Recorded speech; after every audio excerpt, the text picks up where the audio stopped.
Hello student, welcome है आप सभी का आपकी अपनी अकाउंटिंग की क्लास में। प्रीवियस वीडियो लेक्चर में हमने रॉयल्टी अकाउंट टॉपिक स्टार्ट किया था, जिससे रिलेटेड हमने कुछ बेसिक इन्फॉर्मेशन डिस्कस की थी। आज के हमारे इस वीडियो लेक्चर में हम डिस्कस करने वाले हैं अकाउंटिंग ट्रीटमेंट के बारे में, कि रॉयल्टी के अकाउंट किस तरीके से बनाए जाते हैं, एंट्रीज किस तरीके से की जाती हैं। मैंने आपको रॉयल्टी की एनालिटिकल टेबल भी समझाई थी कि रॉयल्टी की कैलकुलेशन कैसे करनी है, और सारा कुछ जो उस एनालिटिकल टेबल में था वो मैंने आपको प्रीवियस लेक्चर में समझाया था। तो आज हम देखते हैं कि रॉयल्टी के केस में आपकी अकाउंटिंग ट्रीटमेंट किस तरीके से होगा। ठीक है, तो देखिए अकाउंटिंग ट्रीटमेंट की अगर हम बात करें तो हम एक एक सर्कमटेंस में उसको पढ़ेंगे। ठीक है, तो अगर मैं फर्स्ट सर्कमटेंस की बात करूं या पहली कंडीशन की बात करूं, तो कंडीशन आपके सामने क्या हो सकती है, when there is a no provision of minimum rent, जब वहाँ पर कोई भी न्यूनतम किराए का प्रावधान नहीं हो, मतलब आपके मिनिमम रेंट नाम की चीज़ क्वेश्चन में लिखी हुई ही नहीं हो। मिनिमम रेंट क्या होता है? मिनिमम रेंट वो होता है जो कि किसी लीजर को क्या करना पड़ता है, देना ही पड़ता है। मतलब एक मिनिमम अमाउंट उनके कॉन्ट्रैक्ट में सेट कर रखी होती है, चाहे प्रोडक्शन हो या सेल्स हो या ना हो। ठीक है, तो वो अमाउंट पहले से ही देनी पड़ती है, तो वो मिनिमम रेंट होती है। तो जब आपके क्वेश्चन में कोई भी मिनिमम रेंट की इन्फॉर्मेशन नहीं हो, इट मीन्स आपको मिनिमम रेंट के बारे में कोई भी इन्फॉर्मेशन नहीं दे रखी हो, तो आपको रॉयल्टी की एंट्रीज किस तरीके से करनी है।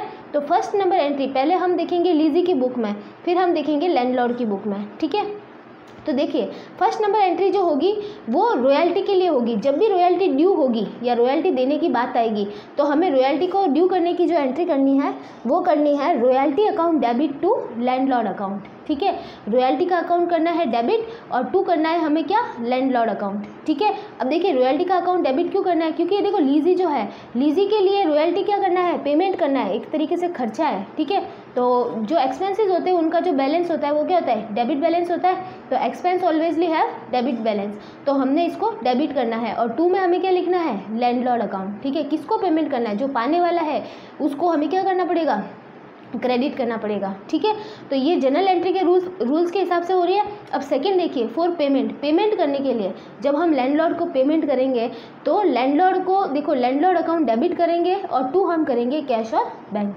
ठीक है, पेमेंट कर रहे हैं, कैश जा रहा है हमारे पास, तो हम टू कैश या बैंक करेंगे। ठीक है, थर्ड देखिए transfer at the end of year, और फिर हमें इस रॉयल्टी को कहाँ ट्रांसफ़र करना है, हमारे प्रॉफिट एंड लॉस अकाउंट में ट्रांसफ़र करना है। तो ट्रांसफ़र करने की जो एंट्री होगी वो ये होगी profit and loss account debit to royalty, क्योंकि प्रॉफिट एंड लॉस अकाउंट में किस साइड में जाएगा, टू साइड में, मतलब डेबिट साइड में, क्योंकि रॉयल्टी हमारे लिए क्या था, खर्चा था। ठीक है, ये तो ट्रीटमेंट था किस में, लीजी की बुक में। अब बात करते हैं लैंडलॉर्ड की बुक में। अब देखिए लैंडलॉर्ड के लिए जस्ट अपोजिट मैटर होगा। ठीक है, क्योंकि रॉयल्टी लैंडलॉर्ड के लिए क्या होगी, इनकम होगी। तो इसके लिए देखो जब भी रॉयल्टी रिसीवेबल होगी या ड्यू होगी, ठीक है, तो लीजी अकाउंट डेबिट, जो देने वाला है उसको डेबिट करेंगे, और टू रॉयल्टी रिसीवेबल। ठीक है, अगर हम ये रिसीवेबल वर्ड यूज़ नहीं भी करें तो चलेगा, हम direct lessee account debit to royalty भी लिख सकते हैं। ठीक है, और जब इसे रॉयल्टी का पेमेंट मिलेगा तो इसके पास कैश आएगा, तो कैश अकाउंट डेबिट टू लीजी। ठीक है, ये सेकेंड एंट्री होगी। और थर्ड एंट्री क्या होगी, फिर ये जो रॉयल्टी रिसीवेबल है ये P&L में जाएगी, और P&L में जाएगी तो इसके लिए इनकम है तो किस तरफ जाएगी, बाय साइड में, मतलब क्रेडिट साइड में जाएगी। ठीक है, तो ये तीन एंट्रीज लैंडलॉर्ड की बुक में और तीन एंट्री लीजी की बुक में होगी। और वो भी केस कौन सा हो, जब आपको मिनिमम रेंट का कोई भी प्रोविज़न नहीं दे रखा हो, मतलब मिनिमम रेंट नाम की कोई चीज़ आपको क्वेश्चन में गिवन ही ना हो, तब आपको ये वाली ट्रांजेक्शन करनी है। अब बात करते हैं हम condition number second. Condition number second जो है वो क्या है, देखिए कंडीशन नंबर सेकेंड है when there is a provision of minimum rent and right of recoupment of the short working, जब वहाँ पर क्या हो, न्यूनतम किराए का प्रावधान हो और लघु कार्य राशि वसूल करने का अधिकार भी हो। ठीक है, मतलब मिनिमम रेंट का प्रोविजन भी है, क्वेश्चन में आपको मिनिमम रेंट भी दे रखा होगा, और साथ में ये भी दे रखा होगा कि शॉर्ट वर्किंग को हम रिक्यूपमेंट कर सकते हैं। ठीक है, वसूल कर सकते हैं। तो ये वाला जब कंडीशन होगा तो आपको जनरल एंट्रीज देनी है लीजी की बुक में और लैंडलॉर्ड की बुक में। तो देखो एक एक करके उसमें भी अब कंडीशन होगी। ठीक है, कंडीशन एक एक करके चलेंगे हम। पहली कंडीशन क्या होगी, पहली कंडीशन होगी व्हेन रॉयल्टी इज जीरो, जब आपकी रॉयल्टी क्या होगी, ज़ीरो होगी, मतलब रॉयल्टी बन ही नहीं रही, आपने कोई प्रोडक्शन किया ही नहीं या प्रोडक्शन हुआ ही नहीं, सेल्स हुई नहीं, तो आपको कोई भी रॉयल्टी नहीं बनेगी, क्योंकि प्रोडक्शन होगा तो रॉयल्टी बनेगी। तो मतलब जब आपकी रॉयल्टी ज़ीरो हो, कोई कुछ भी रॉयल्टी नहीं हो, तो पूरा का पूरा क्या हो जाएगा, आपका शॉर्ट वर्किंग हो जाएगा। ठीक है, शॉर्ट वर्किंग कैसे होगा, मिनिमम रेंट से हम कंपेरिजन करेंगे और रॉयल्टी का, तो रॉयल्टी तो ज़ीरो है, तो मतलब पूरा का पूरा हमारे क्या आ रहा है, शॉर्ट वर्किंग आ रहा है। तो एंट्री जो होगी लीजी की बुक में, short working account debit to landlord होगी। ठीक है, फर्स्ट एंट्री, क्योंकि अब रॉयल्टी होती तो पहले रॉयल्टी ड्यू होती, लेकिन रॉयल्टी हुई नहीं है तो फिर कैसे ड्यू होती। फिर देखो इसी की सेकेंड कंडीशन क्या होगी, जब रॉयल्टी ड्यू हो तो सेकेंड एंट्री क्या होगी, when the royalty is less than minimum rent. अच्छा, ये सेकेंड कंडीशन ये है कि जब आपकी पहले रॉयल्टी को ड्यू करने की एंट्रीज ही है। ठीक है, रॉयल्टी को ड्यू करने की एंट्री में ये बात कही गई है कि जब रॉयल्टी ज़ीरो हो तो short working account debit to landlord होगा। ठीक है, जब रॉयल्टी की amount less than minimum rent हो, मतलब मिनिमम रेंट से कम हो, रॉयल्टी है तो सही लेकिन मिनिमम रेंट से कम है, तो अब भी शॉर्ट वर्किंग हो रही है। ठीक है, तो जितनी रॉयल्टी है उतनी तो हम रॉयल्टी डेबिट कर देंगे। ठीक है, और पीछे जो बच रहा है वो शॉर्ट वर्किंग अकाउंट डेबिट कर देंगे और फिर हम कर देंगे लैंडलॉर्ड। क्लियर हो रहा है मैटर। फिर बात करते हैं कंडीशन नंबर थर्ड की, when royalty is equal to और more than the minimum rent.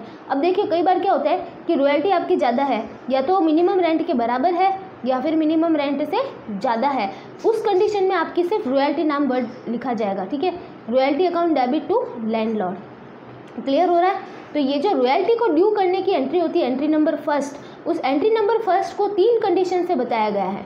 जब आपकी रॉयल्टी ज़ीरो हो तो क्या होगा, रॉयल्टी मिनिमम रेंट से कम हो तो क्या होगा, और रॉयल्टी जब मिनिमम रेंट के बराबर या उससे ज़्यादा हो तो क्या होगा। ठीक है, तो इस एक एंट्री जो रॉयल्टी ड्यू करने की एंट्री, उसको 3 कंडीशन की तरीके से देखा जा सकता है। क्लियर हो रहा है। अब बात करते हैं सेकेंड एंट्री। सेकेंड एंट्री क्या कह रहे हैं कि payment in all above cases, जब भी हम ये तीनों में से कोई भी केस हो, तो जब हम लैंडलॉर्ड को पेमेंट करेंगे, चाहे हम मिनिमम रेंट का पेमेंट करें चाहे हम रॉयल्टी का पेमेंट करें, तो जो भी हम लैंडलॉर्ड को पेमेंट करेंगे, रॉयल्टी या फिर मिनिमम रेंट, तो पेमेंट करने की एंट्री क्या होगी, landlord account debit to cash या बैंक। ठीक है, फिर बात करते हैं थर्ड नंबर। थर्ड क्या कह रहा है, ट्रांसफ़र इन ऑल केसेस, जब हम रॉयल्टी को पीएनएल में ट्रांसफ़र करते हैं, तो तीनों में से भले कोई भी केस रहा हो, रॉयल्टी कैसे जाएगा, PNL account debit to royalty, क्योंकि देखो लीजी की बुक में तो रॉयल्टी किस तरफ जाएगा, डेबिट साइड में, तो पीएनएल अकाउंट क्या हो जाएगा, डेबिट हो जाएगा। ठीक है, अब बात करते हैं नेक्स्ट क्या बोल रहा है, रिक्यूपमेंट ऑफ शॉर्ट वर्किंग, जब आप शॉर्ट वर्किंग को रिक्यूप करोगे, ठीक है, उसको वसूल करोगे, तो आपको क्या एंट्री देनी है, landlord account debit to short working account. ठीक है, landlord account debit to short working account. Clear हो रहा है। फिर बात करते हैं transfer of irrecoverable short working, जो ये इरिकवरेबल शॉर्ट वर्किंग होती है ना, उसको जब आप ट्रांसफ़र करते हो पीएनएल के अंदर, तो ये एंट्री होगी PNL account debit to short working. ठीक है, तो ये एंट्रीज है लीजी की बुक में। ठीक है, अब देखिए यही एंट्रीज इन्हीं कंडीशंस में हम किस में करेंगे, लैंडलॉर्ड में। लैंडलॉर्ड के लिए देखो फर्स्ट, जब रॉयल्टी, देखो लैंडलॉर्ड को तो रॉयल्टी ड्यू करनी है, तो जो फर्स्ट एंट्री होगी lessee account debit to royalty reserve. ठीक है, उसके लिए तो तीनों ही कंडीशन में से कोई भी कंडीशन हो, उसके लिए तो यही एंट्री होनी है, first number entry, lessee account debit to royalty reserve. And next, lessee account debit to royalty receivable और रॉयल्टी रिजर्व, जब आपका क्या हो, रॉयल्टी मिनिमम रेंट से कम हो, तो यहाँ पे हमने जो वर्ड शॉर्ट वर्किंग यूज़ किया है, ठीक है, देखिए यहाँ पे तो पूरा का पूरा शॉर्ट वर्किंग था, तो हमने पूरा का पूरा रॉयल्टी रिजर्व वर्ड यूज़ कर लिया। ठीक है, मैंने आपको बताया था कि रॉयल्टी रिजर्व का मतलब क्या होता है कि जो चीज़ लीजी की बुक में शॉर्ट वर्किंग के नाम से लिखी जाती है, वही चीज़ लैंडलॉर्ड की बुक में रॉयल्टी रिजर्व के नाम से लिखी जाती है। ठीक है, तो जब यहाँ पे रॉयल्टी थी ही नहीं, तो यहाँ पे क्या आएगा, टू रॉयल्टी रिजर्व।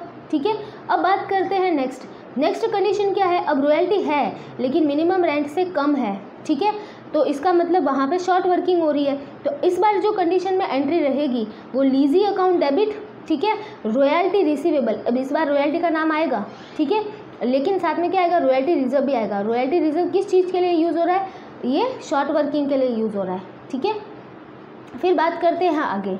फिर अगर कंडीशन नंबर थर्ड हो, जब रॉयल्टी बहुत ज़्यादा हो या मिनिमम रेंट से ज़्यादा हो, तो फिर तो डायरेक्टली रॉयल्टी का ही नाम आएगा, lessee account debit to royalty receivable. ठीक है, तो ये तीनों कंडीशन में रॉयल्टी की एंट्रीज हुई लैंडलॉर्ड की बुक में। अब देखिए जब उसको पेमेंट मिलेगा रॉयल्टी का तो कैश और bank account debit to lessee account की उसको पेमेंट मिल रहा है। फिर बात करते हैं जब रॉयल्टी को ट्रांसफ़र करेगा P&L में तो royalty receivable account debit to P&L, ठीक है। फिर इसके बाद में जब रिक्यूब की जाएगी लीजी के थ्रू तो इसके लिए क्या एंट्री होगी, royalty reserve account debit to lessee. इसकी just opposite landlord to short working था, यहाँ पे रॉयल्टी रिजर्व टू लीजी होगा क्योंकि इसके लिए जो शॉर्ट वर्किंग के लिए वर्ड यूज़ होता है वो क्या होता है, रॉयल्टी रिजर्व। फिर बात करते हैं रॉयल्टी रिजर्व को ट्रांसफ़र करने की, किसमें जो अनरिक्यूब रह गया है उसको P&L में ट्रांसफ़र करना है तो royalty reserve account debit to P&L account, ठीक है। तो ये एंट्रीज थी आपके लैंडलॉर्ड की बुक में और लीजी की बुक में। जब कंडीशन क्या हो, आपको मिनिमम रेंट का प्रोविज़न दे रखा हो और शॉर्ट वर्किंग को रिक्यूब करने का राइट भी हो, ठीक है। अब बात करते हैं थर्ड सर्कमटेंस की। देखिए कंडीशन नंबर थर्ड क्या है, when there is a provision of minimum rent but no right of recoupment of short working. Condition number third ये हो सकती है कि वहाँ पे मिनिमम रेंट का प्रोविज़न हो लेकिन शॉर्ट वर्किंग को रिक्यूप करने का राइट नहीं हो। तो इस कंडीशन में हमें कैसे एंट्रीज पास करनी है, इसके दो तरीके हैं। पहला जो तरीका आपको दिख रहा है वो तो ये दिख रहा है जो एंट्रीज आपको दिख रखी है, और दूसरा तरीका देखिए अल्टरनेटिव जो मेथड है इसका वो ये है। तो ये ज़्यादा इजी रहता है क्योंकि ये वाली कंडीशन हमने फर्स्ट कंडीशन पढ़ी है जहाँ पे मिनिमम रेंट का कोई प्रोविज़न नहीं हो तो उसकी तरह है बिल्कुल। तो हम ये वाला मेथड ही फॉलो करेंगे अल्टरनेटिव, क्योंकि ये ज़्यादा इजी पड़ रहा है। तो देखिए जब वहाँ पे मिनिमम रेंट का प्रोविज़न हो लेकिन शॉर्ट वर्किंग को रिक्यूप करने का राइट नहीं हो तो हमें कैसे एंट्री पास करनी है, with the amount of minimum rent. हमें क्या मिनिमम रेंट से क्या करना है, रॉयल्टी अकाउंट डेबिट करना है और टू लैंडलॉर्ड करना है, ठीक है। और फिर देखो अमाउंट ऑफ पेमेंट, जब हम लैंडलॉर्ड को पेमेंट करेंगे तो landlord account debit to cash या बैंक करेंगे, फिर हम उसको ट्रांसफ़र करेंगे रॉयल्टी को P&L में, तो ये एंट्री करेंगे। मतलब फर्स्ट वाली कंडीशन एज इट इज़ आ रही है, ठीक है। फर्स्ट वाली कंडीशन एज इट इज़ आपको दिख रही है। अब देखो यही बात जब लैंडलॉर्ड की बुक में करेंगे तो lessee account debit to royalty receivable, फिर जब पेमेंट मिलेगा उसको तो कैश और bank account debit to lessee, and फिर then royalty receivable account debit to P&L account, ठीक है। तो ये वाली एंट्री जो हमने फर्स्ट वाली कंडीशन में पढ़ी है बिल्कुल एज इट इज़ वैसी ही है, ठीक है। तो जब आपको क्वेश्चन में ये कंडीशन दे रखी हो तो हमें इस तरीके से एंट्रीज पास करनी है, ठीक है। तो देखिए ये तो थी एंट्रीज। अब आगे जो प्रैक्टिकल क्वेश्चंस हैं वो हम नेक्स्ट वीडियो लेक्चर के अंदर डिस्कस करेंगे। Okay, thank you so much.